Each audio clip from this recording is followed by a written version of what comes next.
अङ्गं हरेः पुलकभूषणमाश्रयन्ती भृङ्गाङ्गनेव मुकुलभारणं तमालम् अङ्गीकृता किल विभूतिलपाङ्गलीला माङ्गल्यदास्तु मम मङ्गलदेवतायाः मुग्धा मुहुर्विदधति वदने मुरारेः प्रेमत्रपा प्रणिहितानि गतागतानि मालादृशोदमधुकेवरमहोत्पलेया सा मे श्रियं दिशतु सागरसम्भवायाः विश्वामरेन्द्रपडविभ्रमदानदक्षम् आनन्दते तुरकदिकं मुदविद्विषोऽपि ईशन्निषीदतु मयि क्षणमीक्षणार्धम् इन्दीवरोदर सहोदरमिन्दिरायाः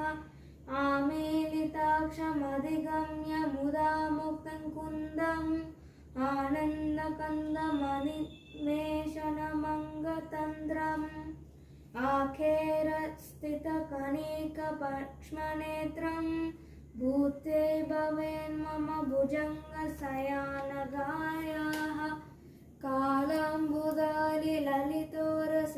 कालाम्बुदालिललितोरसिकैतबारेः द्वारादरे स्फुरति यातातिदङ्गणेव मातुः समस्तजगदां महनीयमूर्तिः भद्राणि मे दिशतु भार्गवनन्दनायाः भावान्तरे मुरजितहस्तितकौस्तुभेया हारावलेव हरिनीलमयी विभाति कामप्रदा भगवतोऽपि कटाक्षमाला कल्याणमावहतु मे कमलालया प्रातःपदं प्रथमतालुकलं यत्प्रभावात् माङ्गल्यबाजि मधुमादिनि मन्मथेन मय्यापते दहि मन्दारमीक्षणार्धं मञ्चमकय कन्यकाया दाद्यादपावुनोदविनाम्बुदाराम् अस्मिन् किञ्चन विहङ्गशिशौ विषन्ने दुष्कर्मकर्ममपनीय चिराय दूरं नारायण प्रणयिनेन भुवावः इष्टाविशिष्टमतयोक्तिनरययाद्राक् दिष्टा त्रिविष्टपदं सुलभं लभन्ते दृष्टिप्रविष्टकमलोदरदीप्तिरिष्टा दृष्टिं कृषिष्ट मम पुष्करविस्तरायाः गीदेवतेति गरुडध्वजसुन्दरीति शाकम्भरीति शशिशेखरवल्लभेति सृष्टिप्रलयकेलिषु संस्थितायै तस्यै नमः त्रिविभुवनैकगुरुस्तुरुण्यै श्रुत्यै नमोऽस्तु शुभकर्मफलप्रसूत्यै रत्यै नमोऽस्तु रमणीयगुणानवायै शक्त्यै नमोऽस्तु शतपत्रनिकेतनायै पुष्ट्यै नमोऽस्तु पुरुषोत्तमवल्लभायै नमोऽस्तु नालीकनिभाननायै नमोऽस्तु दुग्धोदधिजन्मभूम्यै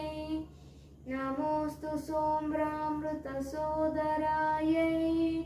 नमोऽस्तु नारायणवल्लभायै नमोऽस्तु हेमाम्बुजपीठिकायै नमोऽस्तु भूमण्डलनायिकायै नमोऽस्तु देवादिदयापरायै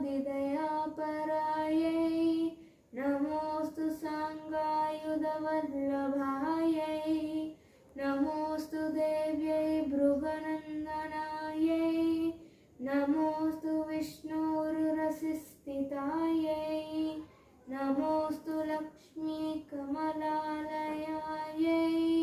नमोऽस्तु दामोदर वल्लभायै नमोऽस्तु कान्त्यै कमलेक्षणायै